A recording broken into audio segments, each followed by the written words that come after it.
Dodgen. Marianne. This was Marianne's first introduction. Okay, so thank you, Marianne. Yay. She was sweating that Boston accent, Stardargan. Stardargan, it's my real name, yes. So if everybody could raise your left hand and your left index finger and look at it. Right? I've just influenced you. What was it and why? Why did you do it? How was I able to influence you? Trust. Trust. I'm the speaker. I have the microphone, sort of. I'm in the front of the room. I'm in control in what? I have the power over you. Yes, I am in the power position. So there's hint number one. I am in the front of the room. I'm the speaker. I'm in the power position. What's the power position in your meeting and in your relationship if you need to influence someone? All right? So those are a whole bunch of good reasons. But we know that in mythology and TVs and movies that one of the superpowers would be what? If you had a superpower, what would it be? To fly? To be invisible? Well, a lot of them, like Harry Potter, the magic wand, vampires glamoring, or does anyone watch True Blood? Anyone see True Blood? Yeah, so in True Blood, season 2, there's this woman named Marianne. And when Marianne goes like this, what happens? She starts shaking. What happens? Everybody's eyes get completely black, and they'll do whatever she says. So she has the ability to influence everybody. So influencing is not magic. It is a skill that you can learn, and great leaders are great influencers. So that's what we're going to talk about today. What I hope at the end of this hour and a few minutes, you'll take away one influencing tip that you can use on your projects that you're working on now. Okay, we're going to do this a little bit interactively. I have 2 movie clips I'm going to show you. I'm going to talk about my clients, and I'm going to talk about stories where I've been successful with it and they've been successful with it. Okay. So this next thing, there's nothing for you to read. You don't need to look at the words. It's simply the section description that was in the booklet. And the key word I want to pick out here is that weapons. Why would I call influencing weapons? Any idea? Words can be weapons. If you think of a sword or a gun or anything that's a weapon, is it a weapon for good or bad? Could be for both. Exactly, it could be for both. So it depends on who's wielding it. So what I would ask you is that learning to be a great influencer is a skill that you practice, it's a weapon, and that you use it for the good of the world. Think of it superheroes. That's all I would ask you. So that's why I'm calling them. These are tips and tricks I'm going to talk about. So again, my objective is you walk away with one thing. So here's the thing about, I'm going to give you at least 20 hints or tips, and you should all have a worksheet. We're going to follow along as we go forward. Here's the thing about these.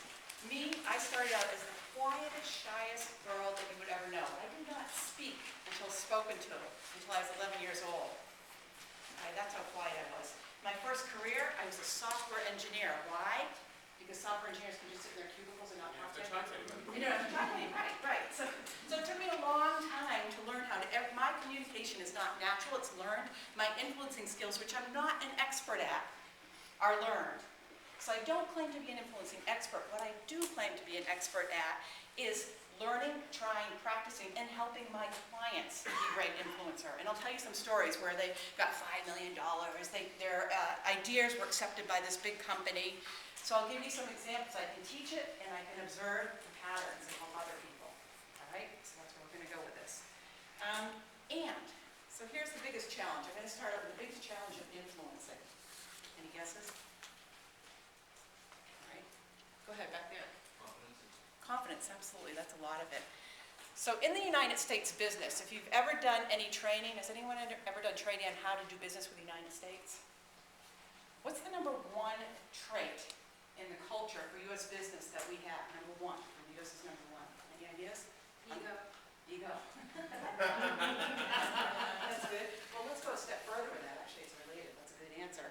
Is individualism. On the Hofstede Cultural Analysis, the United States is number 1 on individualism. So what does that mean as a culture? It means that we are quick to adopt new ideas, we're resilient, we don't hold fast to traditions. Traditions aren't that important. Okay, that's good, that's great. What does it mean if you want to influence someone? If individualism is your biggest thing in culture, we have to have a reason. We have to think for ourselves. Okay, so as a culture, United States people in general, in business, don't just do it because you tell them to. They have to have a reason. You have to have a reason to do it, you have to think for yourself. So here's how this looks like. Growing up, I grew up in Acton, Mass, about 20 miles that way, okay? My mother said to me over and over, other than, wear clean underwear, she also said, if your friends jump off of a cliff, would you? Did your mother ever say that, or father? Yes, okay. So what does that teach you? What is that teaching? What's the moral of that? Think for yourself. Think for yourself, right. So the biggest thing is that we are born in the United States to think for ourselves. That's the general culture. Think for yourselves. That applies to business too. So how does that look, and how can you use that when you want to influence someone with work? Well, we're always asked, little kids ask a question. What are those funny questions little kids ask? Why is the sky blue? Why doesn't a dog walk on 2 feet? Why does the turtle have a shell? And what does a parent say? What's the first word the parent says? Because. You got it. Absolutely. So because, there's that secret word, because. So I know this may not be good grammar. Remember, I was an engineer. So if you start your sentence with, because the CEO is watching this project closely, I'm going to do more frequent reports. The word because triggers us that there's a reason. You've handed us a reason, so this is a good thing. Doesn't always work. That's the one thing I meant to say, is that this influencing one size does not fit all. It may work and it may backfire. Consciously and unconsciously, we are being influenced all the time, every day. So as opposed to, because the CEO is watching this project closely, we're going to do more frequent reports. There's an influencing, right? As opposed to someone saying, we're going to do more frequent reports. Okay? It's one way to deal with that challenge. A tip, just a simple little tip, used for the good, right? All right. So now I want you to go to your worksheet, and if you notice on the upper left-hand thing, who do you want to influence and about what? So I want you to make this really real and work. Remember, my promise to you is to walk up with one influencing idea that you can apply right away. So there's lots of things that people that I work with, my clients, is they want more money, they want a promotion, they want a new career, they want to sell their ideas. That's big with people I work with. I have ideas and I want people to buy my ideas. I want more of this, I want less of this, I want someone to not gossip, I want someone to be to the meeting on time. I want you for this exercise to get really clear that you can use an example to try these tips on. Because remember, one size does not fit all. I'm going to give you about 20. I've already given you the front of the room and the because. I'm going to give you a bunch more. And we're going to try them on yours. So the example I'm going to use as we go through this presentation is, and I'm always going to use the word Joe, because these are fake, they're real clients, but fake names, so that's innocent are protected. So Joe needs to have a signature by December 1st on a $1 million PO.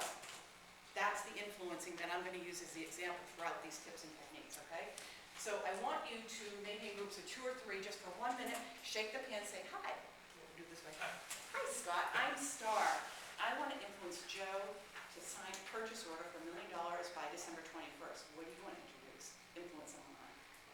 I haven't gone for it yet. Okay, no, but you got it. That's what I'm going to ask you to do. So can you do that in a minute or less, do you think? Is it clear? So think about it. I'll give you to think about it, and you can write it down and share it with the person next to you. So go ahead, 1 minute. What are you going to influence?